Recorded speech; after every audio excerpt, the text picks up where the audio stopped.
Hey, what's up guys? In this video I'm going to show you how to replace your battery for the remote on your Honda Ridgeline.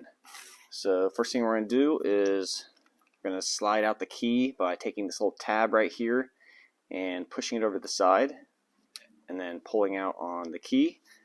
And then if you look down in here you can see those two little tabs right there. We're just going to force the key between those two tabs and twist.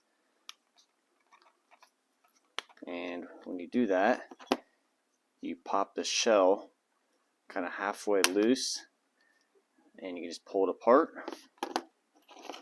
And then from here, you're going to come from the top side. You're just going to take a real small flathead screwdriver and you're going to between the battery and the plastic, and we're just going to twist and we're going to pop that out. And now we're going to take our new batteries. And these ones I just got off Amazon for pretty inexpensive. I'll put a link in the description below with the batteries you need. So we're going to open up these.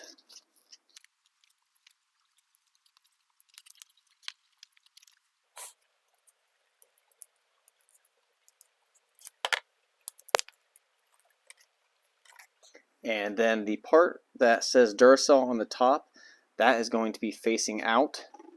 And we're going to slide this bottom in first and then click in the top.